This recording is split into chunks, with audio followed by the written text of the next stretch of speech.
pumunta yung nanay ko doon na nag-request na sa'yo ng hotdog. Tapos sabi nanay ko, hotdog, binili mo potlog. Tapos nagreklamo nanay ko, nagalit ka. Sabi mo, arte-arte ng nanay ko. Hindi, ba't kasi putlog minili mo hindi ato? Hindi sir, kasi sinusubukan po ako ng mama niya. Parang ginagawa po akong tanga. Oo, kasi parang tanga ka talaga noon. Hotdog, potlong binili mo. Tingnan ka ng tanga. Tanga. Oo, tanga ka nga. Kasi hanggang ngayon, habot pa yung habon. Yun na, napasubo ka na doon kasi nandun na ka na. Mahal mo ba si ma'am? Sigurado kay pinakasalan ko mahal din. Ikaw, mahal mo ba si sir? Hindi na, dati pa. Alam mo yung mga salita mo, ma'am. Ako naawa ko dito. Ito, ma'am, pwede mo lukuhin. Pero kami po, sa tinagal-tagal namin sa trabahong ito, hindi mo kami pwedeng lukuhin, paikutin. But anyway, nasa iyo ngayon yan. Mukhang wala ng pag-asa talaga makipagbalikan to sa'yo. Ay, pakulong mo yan, sir. Kulong na? Kulong mo na. Okay. Ay, aking yung asawa ko. Aking yung anak ko. Kulong mo na.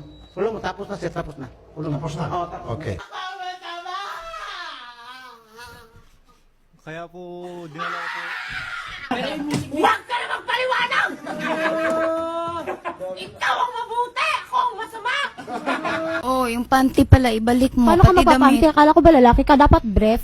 Babae pa rin ako kahit ganito ako, nagpapanty ako. Dala ko po yung sinabi niya na bagong panty. Dala mo niya ngayon. Isusoli mo ngayon. Okay. Isasauli ko po sa kanya. Yun lang Oh. po ang ano niya. Yung cellphone Yung mga alahas ko, jewelry. Tapos na po ang usapan. Papayag po ako na kunin niya lahat to. Ibalik mo yung tamod ko. Okay, sige. Kaya mo? Bibigay ko lahat. Sige, papaindig ibigay ko mo sa sa'yo akin. yung tamod na hinahanap mo. Basta ko computing ko lahat Sigurado ng mo ginawa sa akin yun. Hindi ko lubos kasi maisip kung bakit mo to ginawa sa akin.